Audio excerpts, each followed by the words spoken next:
Hi everyone, welcome back to the Balanced Business Coach. My name is Toni Robinson. I am a life coach for leaders and I help individuals and teams create more balance in their personal and professional lives so that they can make a bigger and better impact on the teams that they serve. Today we are getting into the 3-step process that I use to help my clients and that I use to help myself recover from burnout. We're going to be diving into the different stages of burnout, causes of burnout, a plan to recover, and different ways that you can nourish yourself while you are in recovery. So if that sounds of interest of you, I hope you'll stick around. With all of that being said, let's get into it.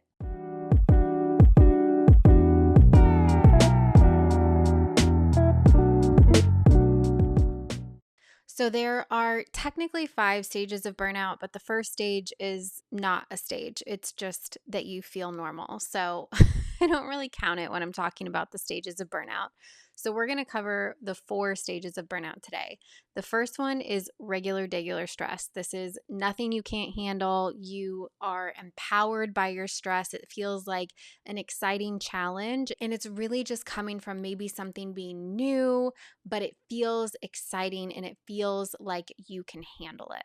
The second stage is chronic stress. This is when what once felt maybe really exciting is now starting to feel like a burden. You're starting to feel a little bit overwhelmed. Maybe you can't catch up or keep up with the workload, and it's starting to weigh on you a little bit. The third stage is burnout. This is when the chronic stress has gone on long enough that you start to feel physical and mental effects of the stress. You're no longer motivated, you're kind of hating life, you're tired, you might be experiencing headaches, and you're starting to withdraw from the responsibilities that you once really took pride in. And then the last stage is chronic burnout. This is when the physical and mental symptoms are getting really severe.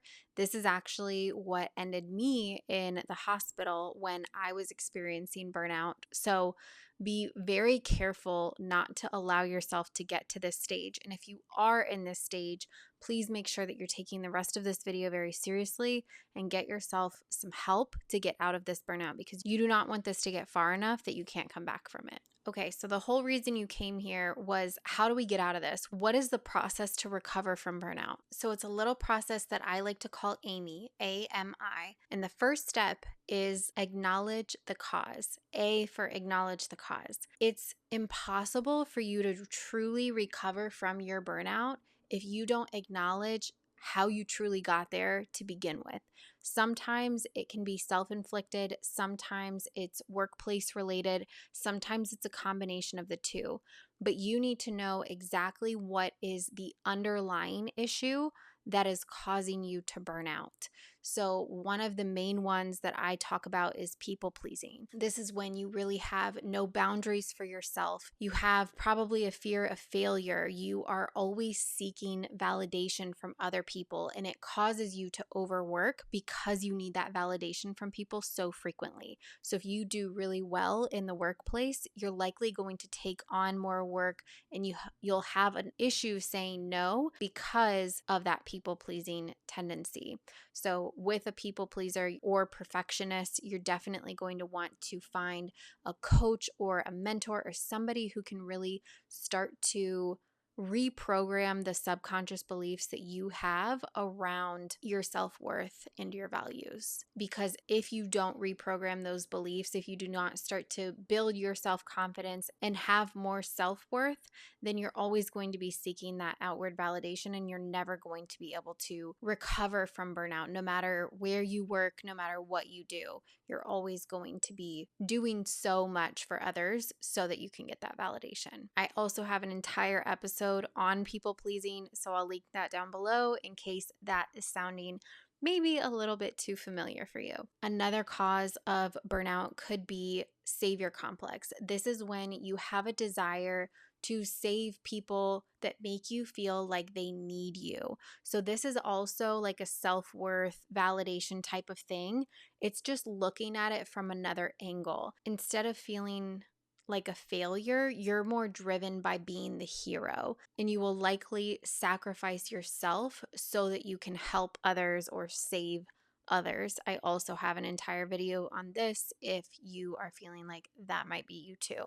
I had both. So it was a double whammy there for me. But just like with the people pleasing and the perfectionism, make sure that you're working with somebody who really helps you to see your own value, that helps you increase that self confidence so that you don't have to seek that from other people and so that you don't have to sacrifice yourself in order to just get a little glimpse of feeling like you matter. Another reason that you could be burned out is trauma. Whether you are experiencing trauma in the workplace, if you are hearing about trauma in the workplace, maybe you have trauma going on in your personal life or you've experienced something traumatic in your personal life. All of these things impact your mental well being. And if you do not try to heal them or process them over time, that is going to cause you to burn out. In these situations, you're definitely going to want to seek maybe a therapist or a trauma informed practitioner that's going to allow you to process these and release the trauma that is holding you back, holding you down. The last cause that I'm going to talk about today is a toxic workplace. This is when you have a workplace that has really poor communication, a lack of respect, maybe negative behaviors from other coworkers or leadership. You may have an unsustainable workload or a lack of opportunities and maybe even unsafe work conditions. So, if you're experiencing a workplace like this and it's truly out of your control to improve the situation, that is probably going to be a sign that you need to create an exit plan for yourself. If you have already tried talking to your manager or speaking to the leaders of your organization about the issues that you're seeing and you haven't seen any improvement, it's definitely time to start working your way out of that organization looking for something else. I've got a video on toxic workplaces as well, so that is linked down below if you feel like that is something that you are going through. Step 2 of A.M.I is to make a plan and put it into action. So, depending on the cause of your burnout, you're going to need a plan to overcome the people pleasing or heal from the savior complex or make an exit plan from the toxic workplace. And then you need to put a system in place so that every single day you can be working towards that plan and getting a resolution to your burnout. You need to be asking yourself things like, how am I going to distance myself from my stressors? You want to look at your current priorities. What can you automate? What can you eliminate? What can you delegate right now? Because the more spaciousness or availability that you're able to make in your day to day, the more likely you will be to actually put forth effort into overcoming your people pleasing or making your exit plan from the toxic organization, things like that. You also want to identify your support system. There is going to be moments where you doubt yourself, where you feel like, am I overreacting? Maybe I can stay in this workplace a little bit longer, or maybe they do really need me and I'm just being, selfish, thinking that I should leave. You are going to need people to reaffirm you. You're going to need people to have your back through this process. You need to let them know, look, I'm burned out. I think it's because of this, and I need your support to make sure that I am staying focused on recovering from this level of stress, because if I don't, it's going to be bad. And then if they are really your support system, they will make sure to hold you accountable, to check in with you, to be there for you when you want to cry, when you want to scream, when you feel like you're not good enough, when you feel like you just can't do it. They will be there for you to pick you up and help you along the way. This support system could be friends, family, it could be coworkers, it could also be a coach or a therapist.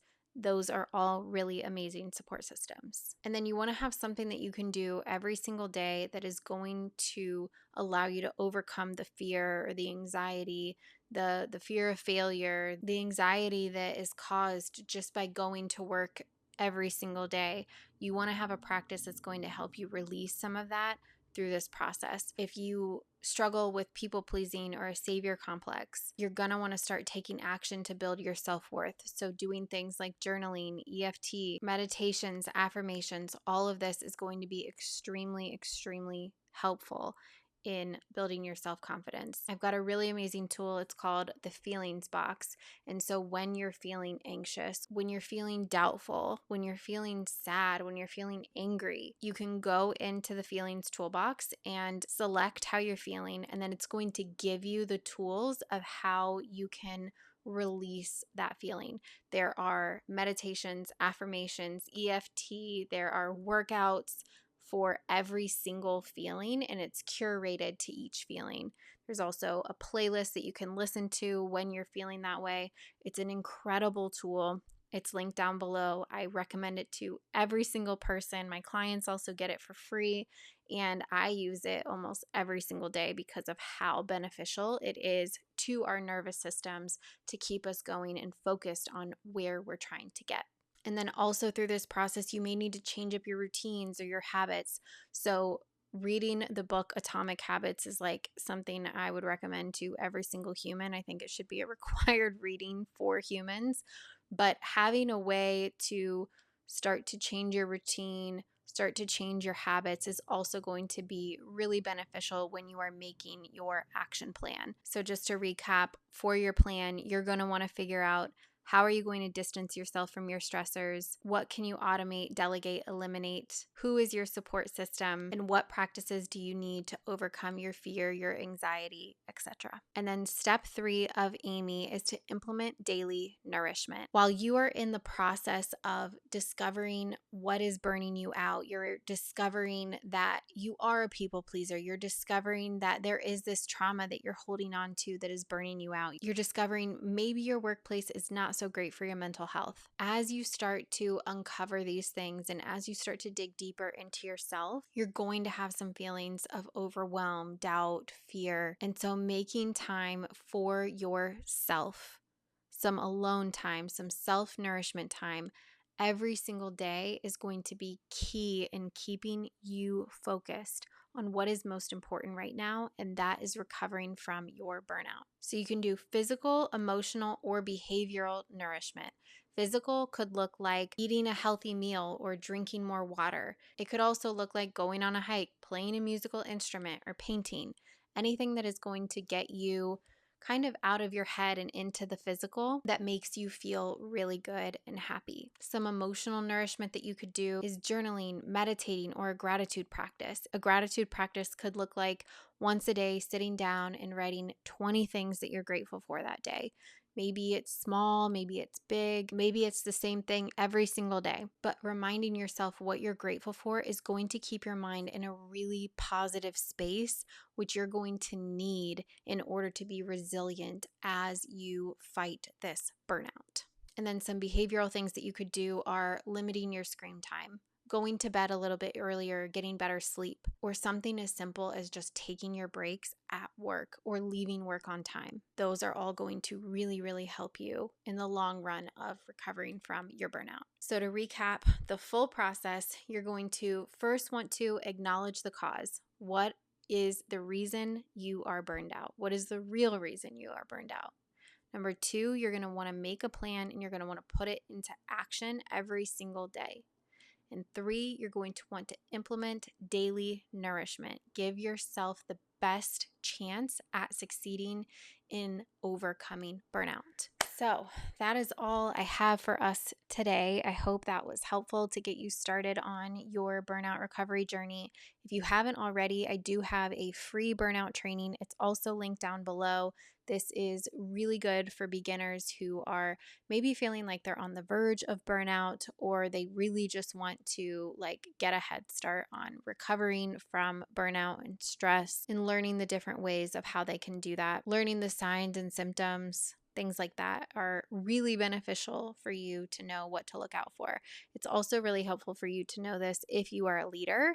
You can identify these different things in your own team and you'll be more equipped to help them recover from their burnout as well. So that's all linked down below. If you are new here or if you haven't already, hit the subscribe button. It would mean the absolute world to me. We are at 56 subscribers on YouTube right now, and I'm just over the moon.